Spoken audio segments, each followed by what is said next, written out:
into my history with Dean. December the 26th, 2004, we experienced the Indian tsunami, if you'll recall, the day after Christmas and the devastation that occurred there. It wasn't long thereafter, John Upton had reached out and wanted to know, with my history, our history with India, wanted to know if I would be a part of a team that would go. And so in 2005, early 2005, and Dean, you have to remind me if you remember if it was January or February, we struck out. First time that I had been with Dean, traveled with Dean, and as I am fond of saying, and I can say with this group, Dean and I slept together in India. And when you travel with people and you see things like that and you spend time together, you get to know each other. And we have become longtime friends because of that, serving on local missions teams with BGAV and knowing Dean for all of those years. He's become a close friend, and I'm grateful, Dean, for you doing this tonight, kind of filling us in where BGAV is in the midst of COVID, what's happening, what's taking place, and I'll turn it over to you. Thank you, Dean. Very good. Thank you, Kevin. I can be bought if anybody would like to know stories. They're not very expensive. They're not very exciting. But I'll do it. I'll do you a favor. Just make a special contribution to the church, and just put it in my name. And with that, I'll share some stories, and you can decide whether they're true or not. Because that's just the way it works. And that'll go for Becky too. I can make up some for her as well. Please don't. She's been at the church long enough to where I'm sure you guys have your own stories. I've got my checkbook right here, Dean. Good enough. Yes, that was February of 2005, and it was as some of you may know but your church's history with India. That's a journey to get there, and then of course the experience that we had there was pretty incredible with the devastation that was after that tsunami, and then the incredible work that Virginia Baptist did alongside the India Baptist Convention. I'll never forget going back after talking with the folks there and them coming up with a plan of how to respond, and Virginia Baptist across the Commonwealth raising, I forget what the total was, but I think it was close to $1 million that Virginia Baptist raised in 2005 that was used in India. And I remember but one of the things that they asked us to do in one of the towns, very down at the tip of India, Trivandrum was the name of the town, and it was devastated. And the people who lived there, their main source of income was fishing. They fished the seas, and that's how they fed their families, and that's what they sold at the market. And the tsunami completely wiped out their fishing fleet. They had no boats. They had no way to make income.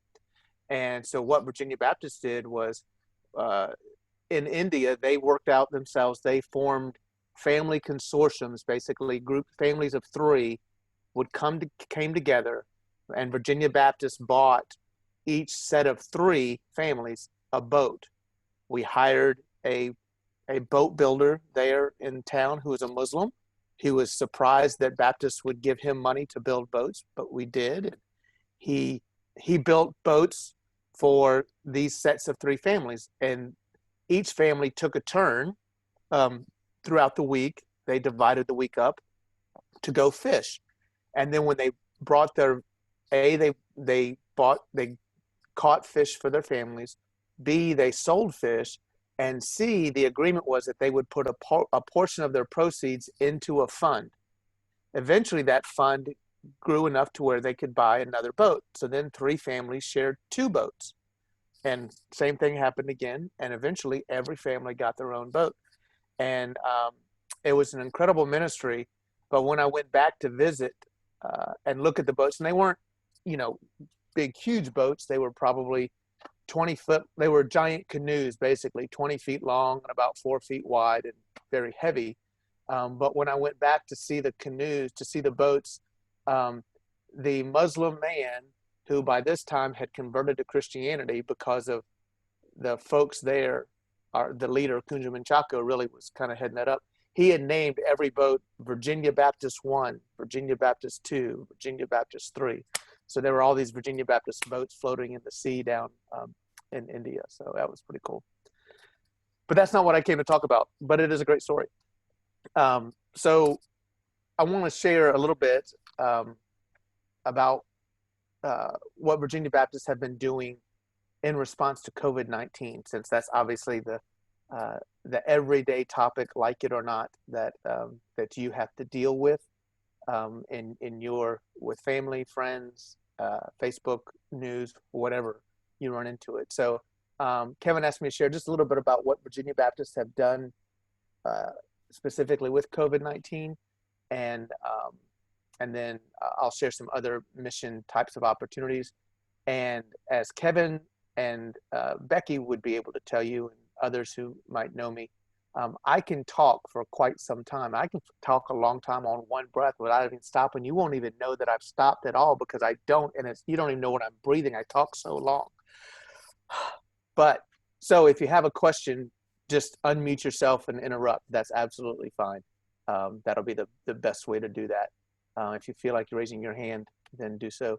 But COVID-19.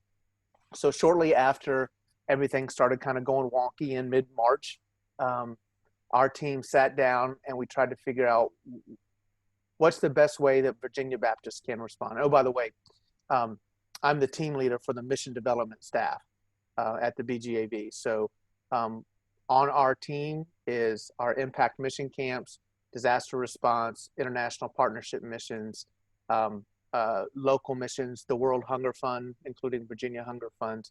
So anything related to local, national, and global missions for Virginia Baptist falls to our team. So we sat down together and tried to come up with ways, what do we do with a pandemic? This is kind of new. We know how to respond to a hurricane and, those types of things, but not a pandemic. And it became very clear very quickly that the way that we typically respond to disasters and the way that most large organizations respond to disasters is doing it in mass. That's why it's called mass care. We provide mass care meals or mass care this. And guess what? In a pandemic, you can't do mass care because you can't bring masses together. So we quickly had to rethink how we did this. And the easy answer was really, how do we support the churches in responding to their local communities? And there are stories after stories. And I know Kevin shared with me, it's been a while, I think Kevin, 6 or 8 weeks ago, how Grandin Court has done some things in your community to respond to your community. So we knew that we had to help churches respond. So we dug and scrapped around and we scraped together $100,000 from our World Hunger Fund reserves and a couple other places. And we created the opportunity to give 100 churches $1,000 micro grants that they would then match to create $2,000 to however they chose to creatively meet the needs of their community. That $100,000 was gone in about 5 weeks, and churches across the Commonwealth applied for that money and used it in a host of ways. Stories have been going out through our advance notice, which is our BGAV newsletter that Kevin can probably forward to you if you're interested. And there are stories on our website about how churches have used those funds. The majority of those funds were used to assist people in buying food. That was one of the immediate needs. It wasn't toilet paper. It was food.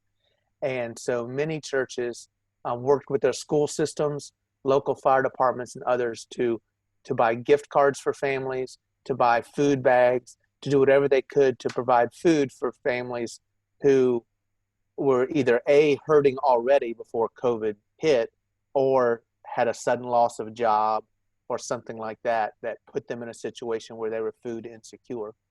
So it didn't take long for Virginia Baptists, like I said, 5 to 8 weeks by the time all the money was doled out and pretty much spent for Virginia Baptist to, for 100 churches to reach thousands of people across the Commonwealth. And we were very intentional to tell the churches, this is not for your church. This is for your church to bless a family or two or whatever in your community. And every single church took that money. Many of them, in fact, most of them, added to it to increase the dollar value, and then used it to bless their community in some way. So we were really happy to hear how that seed money of $100,000 really grew and expanded across Virginia, and how churches were able to reach their communities. And like I said, I know one pastor went to his local school and just took the $1,000 and went to Kroger and bought however many $40 gift cards and gave them to the principal of the elementary school and said, you know who in this school needs them, and allowed the principal and their counselors to give those cards to hurting school children. Because, at that time, the school systems hadn't come up with plans to continue to provide food to children who get, that hot breakfast or that lunch from their school. And that might be the only hot meal that they get throughout the course of the day. And in the very beginnings of this, no plan was in place because everybody thought we'd kind of go back to school and everything would kind of get back to normal in several weeks, which we obviously know that didn't happen. So we were able to kind of fill that gap, and then many schools kind of stepped up after that. So that was really exciting to hear. We had one organization in the Richmond area, the Richmond, Central Virginia Richmond Community Foundation, heard about what we were doing and offered us an additional $25,000 to do the same thing. So we were given another $25,000. That money was limited to churches in a certain geographic area of Central Virginia. And that money was also used in the same manner. So and then we received some gifts. So I think in total, we've distributed $130,000 to 130 different churches across the Commonwealth that have made an impact in their community. So we were just thrilled to hear how that was working and how churches were responding for that. And it was good to hear how they were making that difference. In addition to that, which was a rather immediate kind of response that we could do, that was about the same time that our Virginia Hunger Grants, I believe Grain Court probably participates in a World Hunger Fund or collecting money for World Hunger. And when that money comes to the BGAV, it immediately gets divided into two pots. So half of the money goes to international concerns and half of the money is for national concerns. And the majority of that is used in Virginia. And we distribute that money quarterly based on requests from churches. And the Virginia Hunger Funds routinely support approximately 40 church and associational food pantries across the Commonwealth to about, they each get about $4,000 a year for that, if the funds are available. And this all came about the time those grants were due to be distributed. So a lot of the partners called and said, hey, this is what I submitted for our hunger grant for this quarter, but obviously things have changed. Can we adjust how we want to spend our hunger grant and focus it on COVID-19? So many churches that have food pantries still bought food with the funds, but were very intentional to make sure that food went to folks who were adversely affected from COVID-19. So that was probably an additional $30,000 that got distributed that quarter to food pantries across the state that mainly went to build up their sources for food across, and that would have been, let's see, I think we distributed that in early April when that money came through. So Virginia Baptist have been very active for COVID-19, mainly in the areas of hunger.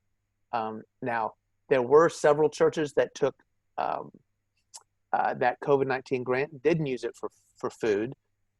We had 3 churches that used it for PPE, for masks for their community, particularly to make masks for children. It's fairly easy, especially today, to find masks for adults, not so much for children.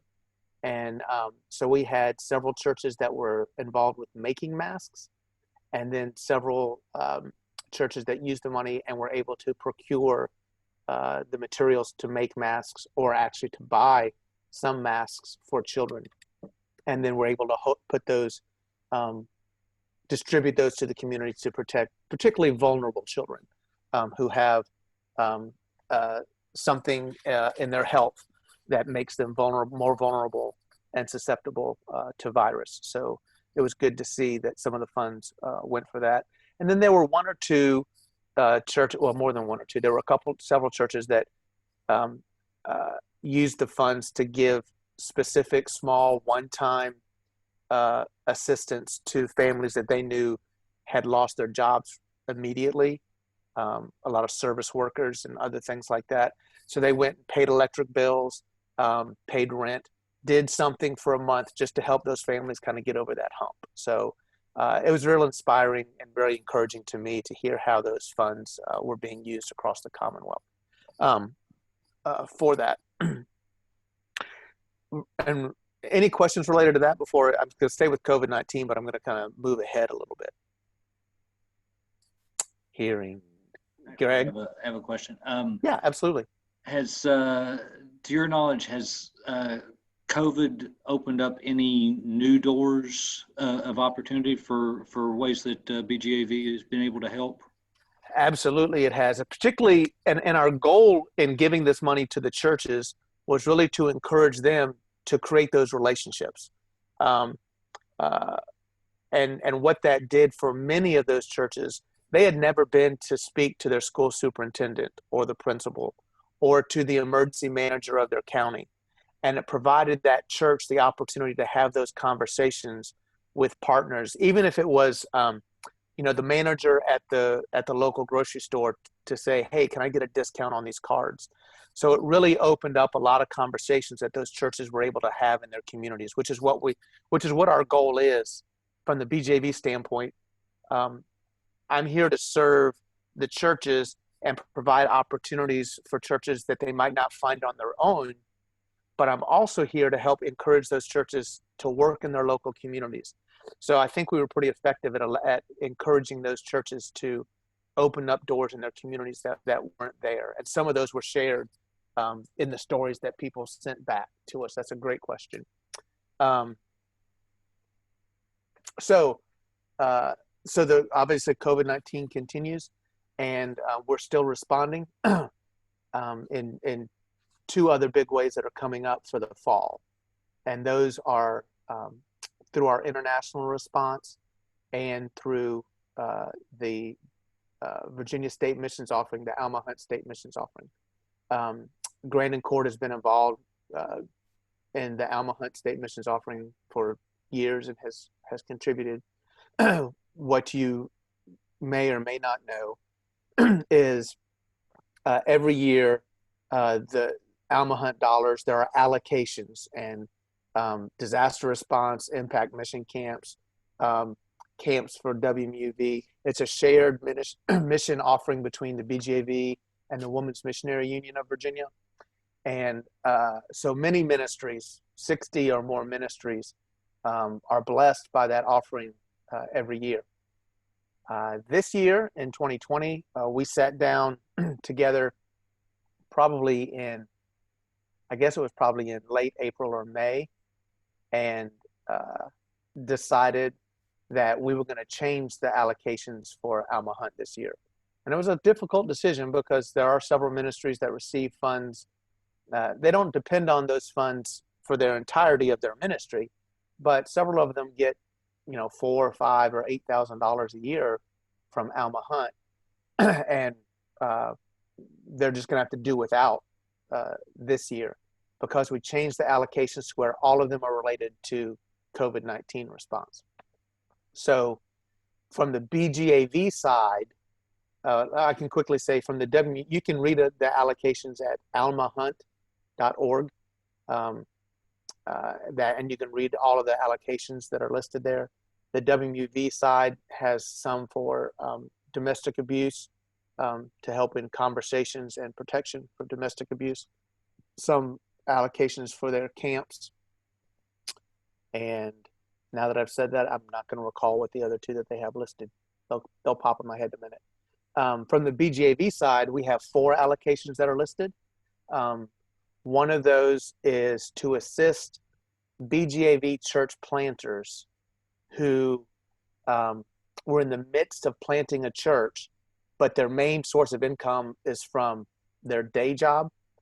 And if any of those church planters lost income from their day job, which is interfering with their ability to plant that church, we're coming in and just going to offer, just here's a little bit to help pay a bill or do something to help you get over the hump as one of our church planters. So we're hoping to support some church planters who may have lost income due to COVID-19. One of the other allocations is to go to the Baptist Forum for Aid and Development. And I'll get to that in just a moment, but that's an international aid organization that Virginia Baptists were part of developing and creating through the Baptist World Alliance. And it serves to, you know how Baptists are, Kevin. It's just like in your church, trying to get all the Baptists together to do something is worse than herding cats. Everybody's kind of running off in their own direction, doing their own thing. Try to do that on a global perspective. When there's a disaster in the world, all these Baptists from around the world want to respond, but they kind of all want to do it their own way, right? They all want to kind of go in and that sounds good until you're the one who's affected. So imagine being a small, poor country or Peru, or pick another place that has an earthquake, and devastation reigns, homes have been destroyed, property, lives have been lost, and there are 50 organizations that all want to help you. That's awesome, except for all 50 of them want you to report directly to them. They want you to fill out their form, and they want you to do everything kind of their way. You do nothing but sit there filling out forms the entire time. And yes, sir. Can I stop you right there for a second? You can.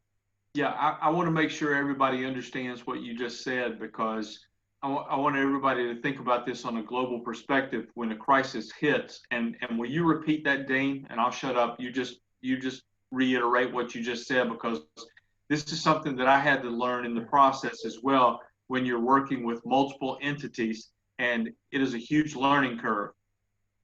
Yeah. So, everybody wants accountability, and if you give money to an organization, you want to know how it got used and that it got used according to the way that it was intended. So everybody wants the accountability, which is fine and good. But when you're on the receiving end of that, and then now you're accountable to 50 different organizations that are making 50 different demands upon your time, it really becomes more, you've created a disaster within the disaster. And then that organization cannot really fully respond the way that you want them to respond. So through the Baptist World Alliance, Virginia Baptist and several other national bodies came together working with the Baptist World Alliance and formed the Baptist Forum for Aid and Development. And what this does is this becomes a central clearinghouse for all the Baptist unions around the world. If they want to respond to a disaster, this group, when there's a disaster, this group comes together, has a conversation with whoever was affected, the national body that was affected, and said, let's use Lebanon, for example, the explosion that happened in Lebanon. 300,000 people immediately were homeless, on top of the thousands that were killed and everything from the explosion. So BFAD got together with the people with our partners in Lebanon and said, with the Baptists in Lebanon, and said, how can we help you? And they said, this is what we need, A, B, C, and D. So then we said, okay, we helped them create a platform of how they would use the money. And now national Baptists who collect their money will send it to the designated group that we've said, okay, Canadian Baptists, you're really good about doing this. Why don't you take the lead on funding? So now all the money will flow through Canadian Baptists. Canadian Baptists will be the lead point for Lebanese Baptists, and there's one point of communication. And they'll fill out the forms, they'll hand out the money, and then Canada will take the responsibility to distribute that information to all the donors. So it takes the burden off the local folks, and now Lebanese folks have one person that they communicate with and one set of forms that they fill out. And all those forms we've agreed are standard across the board. So it creates this one place where all the Baptists can have a joint response. Globally, when we respond to disasters, because Baptists, for the most part, we have a fairly unique system of polity, of leadership. We don't have a pope, regardless of what Kevin has told you. We don't have that type of structure. His hair's looking that kind of white though, like he's got the little thing going on. But if you look at how people respond around the world, all of a sudden, here's the Episcopals who are responding, and they have a hierarchy that allows them to do that. So Baptists didn't and don't and never will. So we created one to allow us to respond well. So part of the Alma Hunt dollars this year will go through Baptist Forum for Aid and Development. And we're working right now, the pandemic is affecting everyone. So we are working with Lebanon, Brazil, Papua New Guinea, and Thailand are the 4 locations where there are vulnerable people who are being affected adversely by COVID. Syrian refugees and the poverty in Brazil and other places. And so those 4 countries are coming up with their response plan, and it's all going to kind of run through BFAD, Baptist Forum for Aid and Development. So Virginia Baptists proudly are founding members of that and will be part of providing funds for that response. 2 other things through Alma Hunt, and these will go directly to churches. One, we're providing churches who have childcare centers. They can fill out an application online and receive a small grant, not for their childcare center directly, but to provide a family in their community with a scholarship for their child to attend their childcare center. Because we know we have people, essential workers who have to work and they need childcare. And because maybe their job got cut back hours, but they still have to work, a variety of reasons, we want to help a church bless a family in their community by providing them with a scholarship for childcare. And of course, we know that the funds that a family pays for their child to attend helps pay for teacher salaries or supplies or whatever like that. So it's blessing a family by giving them a scholarship for their child to attend, but it also blesses that child care center because now they have some income that they might not otherwise have because they wouldn't have a child be able to attend. And then the 4th one is, oh my gosh, I just lost what the 4th one was. My mind is going crazy. The 4th application is for churches who are reaching out. Oh, that's what it was. For online schools. We know that schools are working hard. Schools that are doing virtual learning are working pretty hard and so far seem to be fairly successful at making sure all their students have access to the internet. But we know there's going to be gaps, and we know that there will be children who fall behind because they do not have adequate internet access. So we're providing funds to churches who can then turn around and bless their communities in some way or fashion to provide internet to families who need it for school.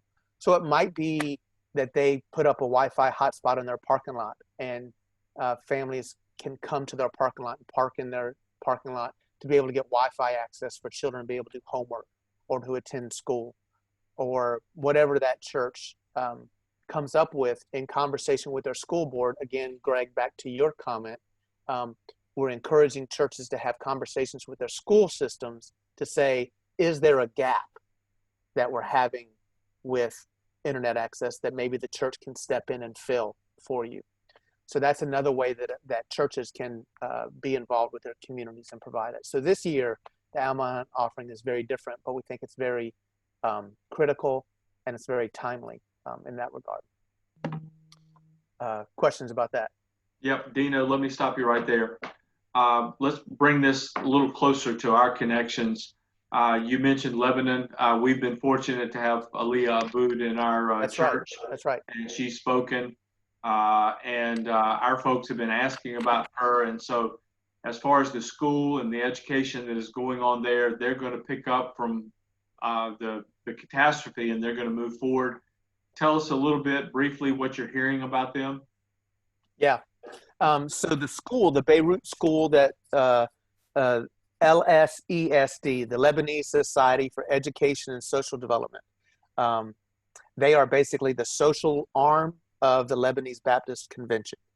And the Beirut school did suffer some damage from the explosion, some blown out windows and some things like that, but nothing critical to the building itself. So they're planning to get back to school as soon as they can. Of course, this is all on top of COVID-19 that's causing other problems. On top of, you do realize their government completely resigned, was it 2 weeks ago? Because of their handling of government and everything that has gone on there. It has just been a virtual train wreck, literal. And so we've been working with them to help them get the school back ready. You may have read, we have Venturers is one of the programs that the BGAV, that our team supports and coordinates. Venturers are volunteers who go to serve with our partners internationally anywhere from 6 weeks to 2 years in a volunteer capacity. And we have one young lady who just graduated from seminary, who left just 2 weeks ago tomorrow to go to Lebanon, and she's serving with LSESD as a development person, and she is working there in Beirut to help them recover and to do whatever she can to help. So Virginia Baptist, you are supporting boots on the ground. Julia Wallace, if you want to pray for her.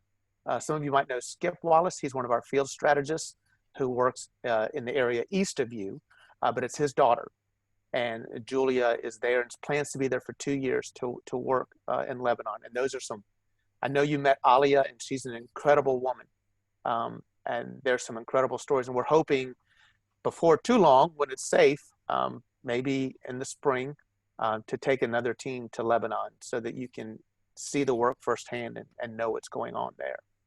All right, Dean, we got to pack a lot into an hour. Sign me up for the Lebanon trip. But tell us about Moose and what is going on with Mustafa in the country of Ghana. If you'll give us a brief update. We have given a lot of money for More Than Nets, and give us a little update on what's going on. I saw a video recently from Facebook of him sharing the word. So give us a quick story on Moose. Yep. So Ghana's going great. You probably heard, from the beginning, our goal was to purchase and distribute 100,000 mosquito nets. And in February, right before everything with COVID kind of broke loose, I was able to be in Ghana with a team. And I had the privilege of distributing the 100,000th net to the king of the area and to his family. So we met that goal, and that whole area has been netted. And each one of they had the whole region divided into seven areas, and each one has a clinic. And every year that clinic would receive information regarding malaria. As children came in or others came in, they would either do a malaria test, or they would just know by the symptoms and the time of the year that, yeah, this person has malaria. And we got information from 4 of those regions, and we compared the data from 2010 to the data that was received 2 years ago. And there's been a reduction of 43% and malaria in those areas. And the people in the area say the only thing that's different is that our village now has nets. So we know that those mosquito nets have saved thousands of lives. And Grandin Court, as well as others, have been huge contributors to help make that happen. So kudos to you, and thank you for making that happen. And it'll continue to grow as we continue to do the nets and continue to do more. Moose, our point of contact there, actually left Ghana in March, right before COVID-19 hit, to go on a mini sabbatical and visit some friends in the UK. And he got stuck there. He was just able to go home about 3 weeks ago. And then when he got back to Ghana, he had to spend 2 weeks in quarantine, but he's now back in Ghana and was able to get there in time for one of your sister churches in Virginia did a fundraising competition to buy Bibles, Bon Air Baptist Church, with, I think you guys might know, some guy named Tom Stocks. And his church was, don't shake your head, Kevin, I understand. His church was able to collect $10,000 to purchase Bibles. They did a competition between adult men and adult women to see who could raise more money. And they raised $10,000, and Moose was able to buy, forget how many Bibles he was able to get for $10,000. And they're in the midst of distributing those. He has a goal by 2029 to plant 2,000 more churches in the next 9 years. And I believe he'll do it. And we have the privilege to walk alongside him. In fact, I hope in the next, sometime this month, one of the things that we've done with all of our international partners is throughout COVID-19, we've done international mission trips where we've gotten online with our partner, had a Zoom call, much like what we're having here. And that international partner has told us what they've been able to do, because we know, God is there working already. As Virginia Baptists, we're just able to walk alongside. We like to say that when we go in, we're the backup singers. And we like to go in and sing back up to the Baptists who are already there, who are already doing God's work. And we're hoping that sometime in the next 2 or 3 weeks, we will do a live church planting thing in Ghana. So while they're in Ghana planting a church, they'll get on their phone in a place where they have a good connection, and they'll live stream the church plant back to us here in Virginia, so we can be part of seeing a church being planted in Ghana in real time. So that'll be pretty exciting to see that happen. Let me just interject something really quickly, Dean. As a part of planning some of those churches, having been there and done that, what a cool event that was. But Grandin Court, our folks need to know that we were able to contribute and help Moose while he was hung up in quarantine to defray some of his costs, right? While he was having to go through his required 14-day quarantine, transitioning from the UK back to Ghana. We contributed to help with his finances to make that happen. So yep. I wanted to ask really quickly about Moose and find out. Dean, talk to us really quickly about the Caribbean. I know Craig Waddell was supposed to go with us to Puerto Rico, not looking specifically for Puerto Rico, but the devastation from hurricanes last year. Can you tell us a little bit about that? Yep. So we're staying in contact with the folks in the Caribbean. We have a great relationship there. Virginia Baptist had a partnership with the Caribbean Baptist Fellowship, which is a collection of all the Baptist unions and all the beautiful islands of the Caribbean. And so we're continually responding there. I know you know the work that's going on in Puerto Rico and the ongoing work that's happening there from the earthquake, as well as hurricanes that have come through. And they have another one that's kind of a couple of 1,000 miles to their east, but that's how those storms come across. If you want to track a storm, just look at Africa and look at the storms that are coming across Africa, and one of those will end up being a hurricane here in the U.S. and within a couple of weeks. So we're staying in touch with what's happening in the Caribbean. Haiti is a place where we're focusing a lot of our work now in the Source of Light Center. And Kevin, I think I told you this, I'm not sure, but once we're able to travel again, we have a new partnership that's probably going to open up in Central America, in Nicaragua, working with an organization called Food for the Hungry. And they work a lot like World Vision does. They do child sponsorship and those kinds of things. And Virginia Baptist churches will go in and sponsor an entire region and basically adopt a village or a region of a couple of villages, and will work directly with the villagers to determine, what are the needs? What can we do to help this village that's in poverty? Not rise to middle class, but get out of poverty, where they can care for themselves, where they can provide food, where they can provide jobs, where they can provide education for their children. And we're going to ask churches to commit to a certain region for 10 years and walk alongside them in creating an overall plan, that usually starts with sanitation and clean water, and then helps talk about, okay, how can we help you with your irrigation? How can we help you with education? How can we come in and build a clinic? And over the course of 10 years, you build that relationship with that village and that area, and always working with the locals. And Food for the Hungry will walk alongside us and provide some logistical as well as expertise on the field that will help those villagers be able to climb from their extreme poverty up a notch or two to where they can care for themselves. So we're looking forward to that opening up as soon as we're able to get there and view the work that's happening in Nicaragua, and probably, quite possibly, down in Peru. In Nicaragua, it'll be like most places where it's a rural setting. But in Lima, Peru, they're doing the same thing in an urban setting. And we found that rather intriguing, of how you do that in an urban setting. So we're hoping to make a visit to Lima and see the work there in Peru, so that some churches might lean towards wanting to help an urban place, and others might lean towards wanting to help a rural place. You had mentioned that to me in our conversation last week before, about Food for the Hungry, and that's exciting.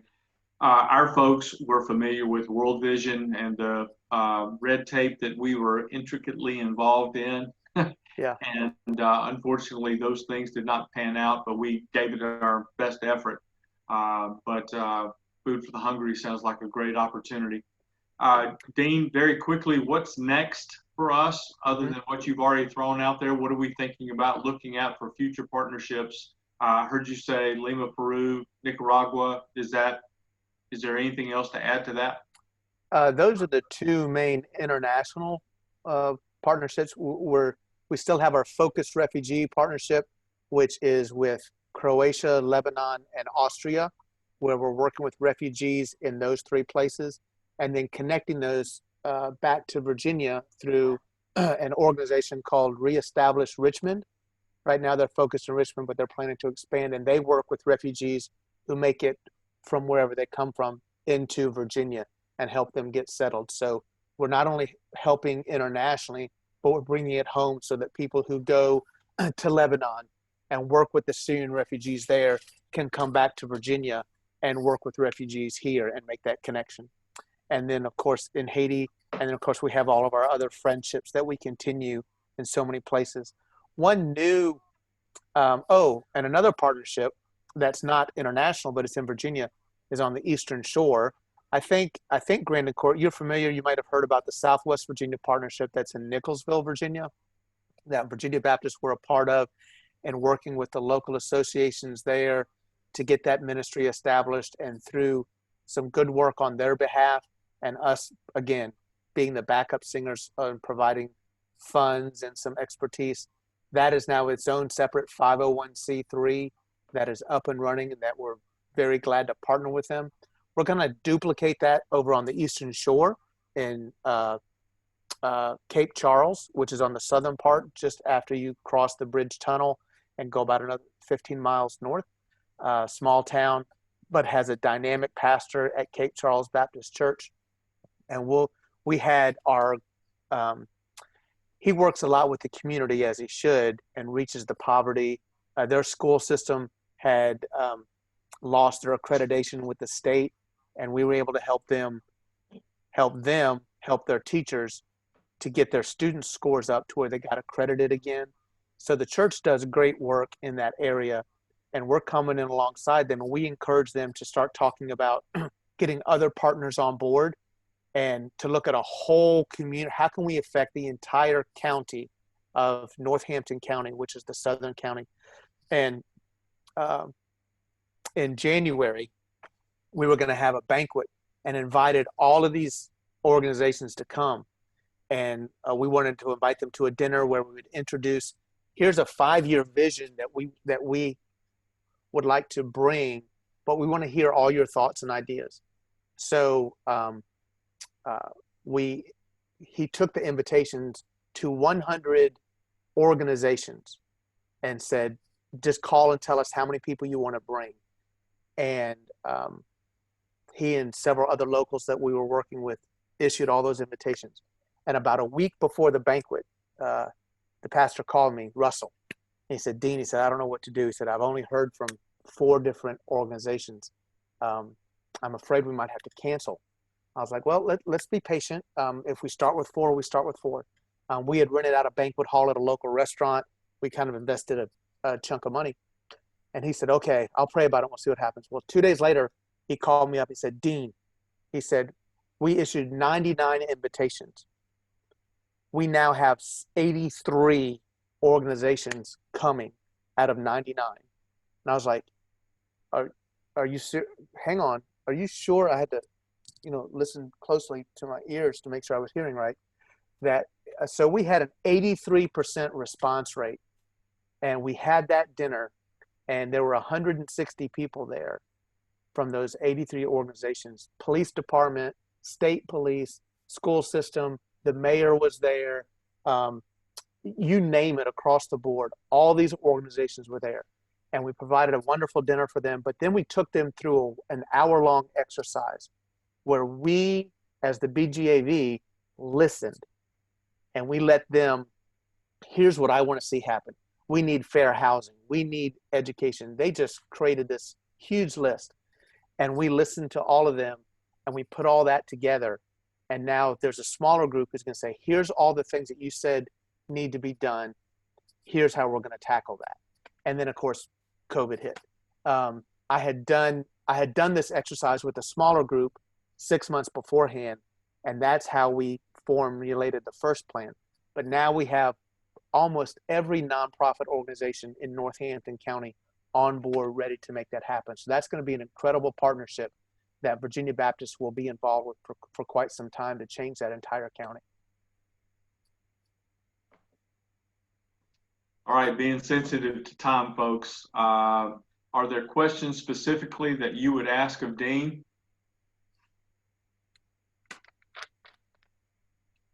Ed, go ahead.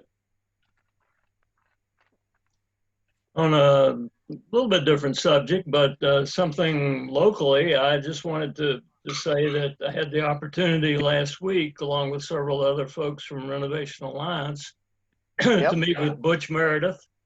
And we're going to have Impact Virginia here in the Roanoke area next summer. And that's just a right. great opportunity, and we're really looking forward to that opportunity, and expect to get the Granite Court involved in that as well. Yep. Thank you, Ed. That's a great word. I heard that very message last week as well. I was, Butch Meredith is a part of our part-time staff, very part-time, but he handles our construction coordination. And we understood that there was a void because World Changers has basically stopped doing World Changers nationally. And so we were able to step in and work with you and partner with, is it Renovation Alliance? Is that what it's called? Renovation Alliance, yes. And work with them to meet the needs of housing there in your community. So yeah, we're looking forward to being in Roanoke, and hopefully this time next year, we'll be able to meet back in person again and be able to bring those students together and do those renovations. So we're excited about being there. Absolutely. Great. It's a great word, Ed. Somebody else? Any other questions? Let me say this one thing too, Kevin, regarding disaster response, if anybody, while you're thinking about your question. as I said earlier, I mentioned earlier how we can't do disaster response the way that we used to. We're used to doing it in mass care, and we can't do that in a COVID-19 situation. So Virginia Baptists are taking the lead and have been nationally recognized by the American Red Cross to figure out how do we do mass care feeding.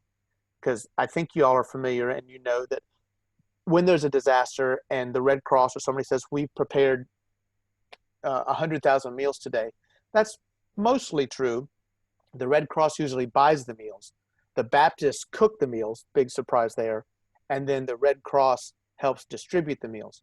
Well, we typically do that with our large feeding units where we bring in our mass care kitchen, and we bring in 50 volunteers who bunk down in a church fellowship hall. Well, we can't do that today. I can't bring 50 volunteers together into a fellowship hall.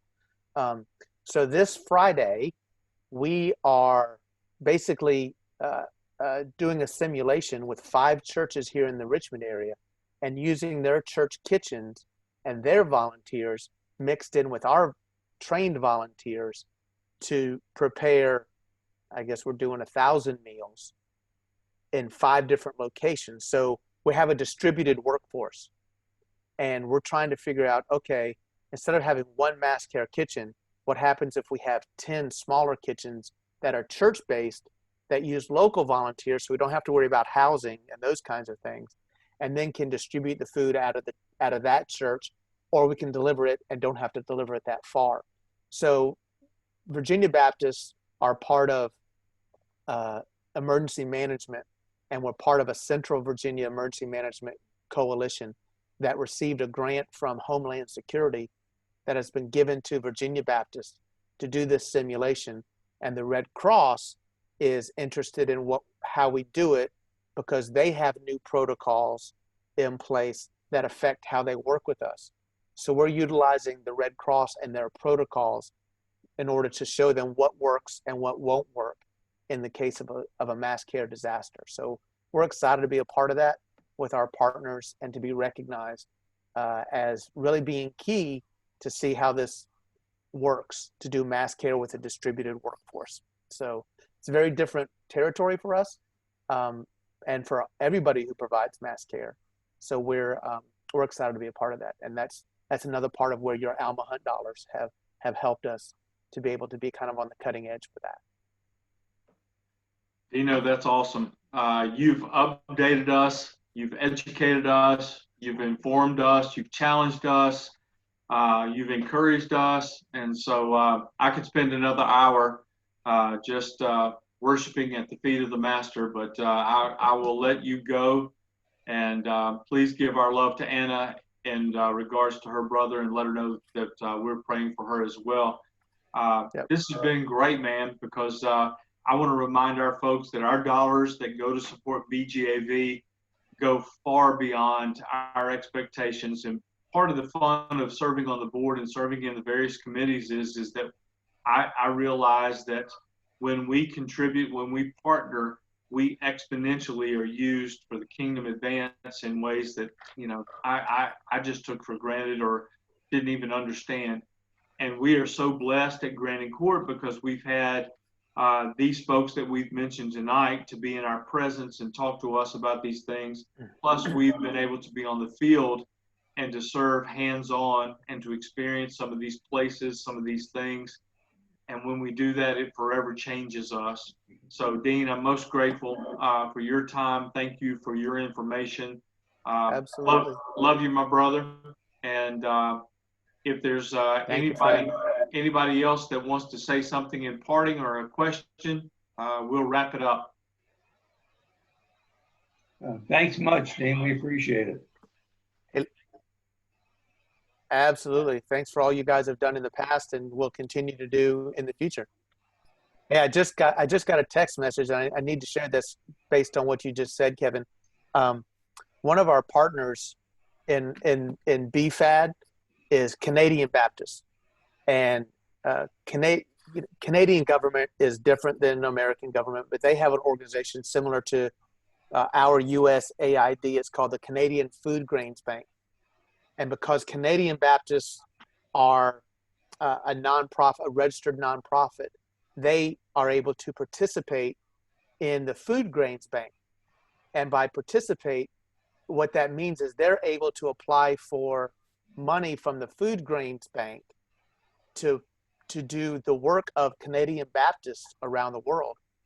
And what they can do is there's famine still. I know COVID-19 kind of took the news, but before that, you might have read and seen about all the locusts and the famine that were coming across South Sudan, northern Kenya, and Yemen. Canadian Baptists have made an application and got approved from the Canadian Food Grains Bank that they're going to raise $500,000, and the Canadian Food Grains Bank will match that $500,000 and give it to Canadian Baptists to go and do work in South Sudan. So when we, as Virginia Baptists, collect money for South Sudan for world hunger, I'm not going to send it to South Sudan. I'm going to send it to Canada, because it automatically doubles every dollar for dollar that we send, and then it'll go from Canada to South Sudan. So that's another way that partnership around the world works, and it's just incredible when that stuff happens.